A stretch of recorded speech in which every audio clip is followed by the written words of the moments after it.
मैं अभिनव पटेल आप सभी के समक्ष एक कविता प्रस्तुत करने जा रहा हूँ। महाभारत, एक काव्य ग्रंथ जो दुनिया का सबसे बड़ा महाकाव्य है।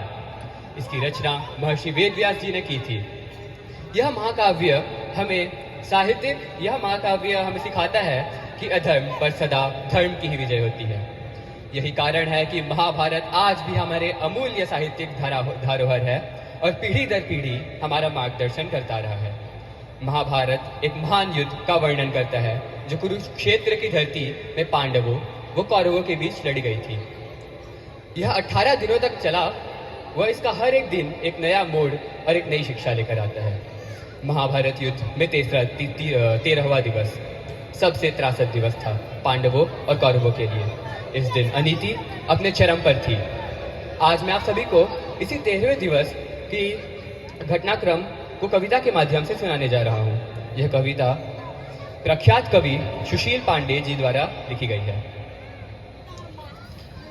जब कुरुक्षेत्र की समर भूमि में सरसैया पर भीष्म हुए, जब कुरुक्षेत्र की समर भूमि में सरसैया पर भीष्म हुए, तब गुरु कलंक के नैनों में क्रोधाग्नि जगी और ग्रीष्म हुए। गुरुदेव बनेंगे सेनापति, यह चाल चली थी शकुनी ने। गुरुदेव बनेंगे सेनापति, यह चाल चली थी शकुनी ने। जिसमें फंसकर सब जूझ रहे वह चाल बुनी थी शकुनी ने। इस बार चली थी चाल अजब जिसमें न कोई संधि हो। गुरुवर द्वारा वह ज्येष्ठ पांडुसुत समर भूमि में बंदी हो। फिर गुरुवर ने पांडव सेना में ऐसा तांडव नृत्य किया, सब समर मुंड से पाट दिया। कुछ ऐसा चित्र विचित्र किया। निज सेना की यह दशा देख अर्जुन का क्रोध पार हुआ। बज उठा कृष्ण का पंचजन्य, फिर गांडीव का टंकार हुआ। कहा गुरु द्रोण ने दुर्योधन, मैं उससे पार न पा सकता। अर्जुन के रहते धर्मराज को बंदी नहीं बना सकता। फिर कहा त्रिगर्तों ने मिलकर हम प्रण पर प्राण लगाएंगे। फिर कहा त्रिगर्तों ने मिलकर हम प्रण पर प्राण लगाएंगे। हम अर्जुन को ललकारेंगे और दूर तलक ले जाएंगे। हम जान रहे हैं उससे पा सकता कोई पार नहीं, इससे बढ़कर मित्र तुम्हें हम दे सकते उपहार नहीं। फिर क्या था?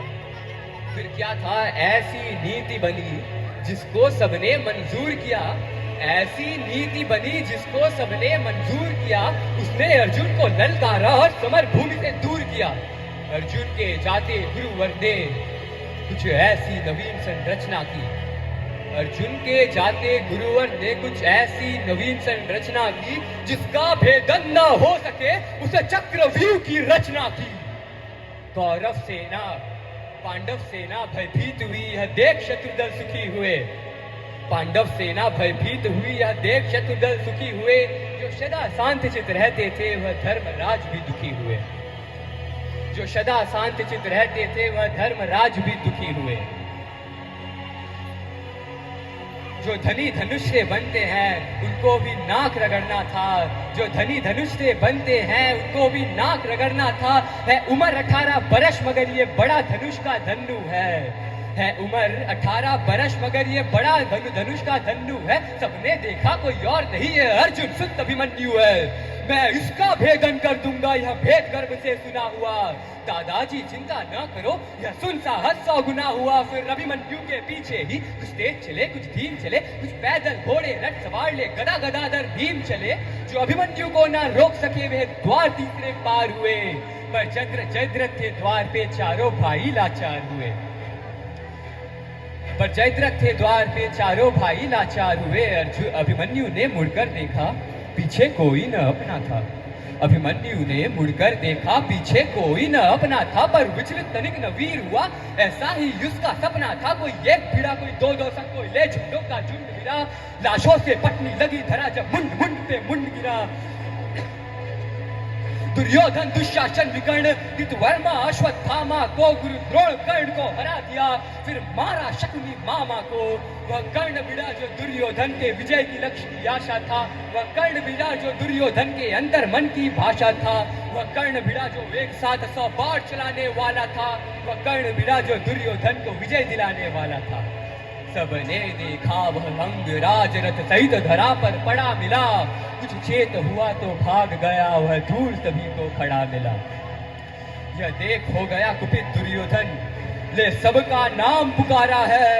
यह देख हो गया कुपित दुर्योधन ने सबका नाम पुकारा है। सब ऐसे साथ मिलकर मारो ऐसा आदेश हमारा है। फिर एक साथ मिल गए सात सातों ने ऐसा काम किया, रथ तोड़ सारथी को मारा, घोड़ों का काम तमाम किया। जब तलवार तीर तब टूट गए तो रथ के चक्के उठा लिए, उस टूटे रथ के चक्के से कितनों के छक्के छुड़ा दिए। यह देख पदम दुशासन ने तब सर पर गदा प्रहार किया। गिर गया धरा पर वीर तभी पीछे से उसने वार किया। गिर गया धरा पर वीर तभी पीछे से उसने वार किया। सब युद्ध नियम के भूल गए और ऐसा अत्याचार किया। बारी बारी से सबने उसके सीने पे वार किया। सब माया पथ की लीला है, मैं कृष्ण लिखूं घनश्याम लिखूं। सब माया पथ की लीला है, मैं कृष्ण लिखूं घनश्याम लिखूं। कितनों को धूल चटाया है, कितने गुरुओं के नाम लिखूं। शब्दों में शहद सुशीलापन, अब कविता को विश्राम लिखूं। मैं उस बालक अभिमन्यु को एक अंतिम बार प्रणाम लिखूं, एक अंतिम बार प्रणाम लिखूं। धन्यवाद। अविनाभ पटेल के लिए जोरदार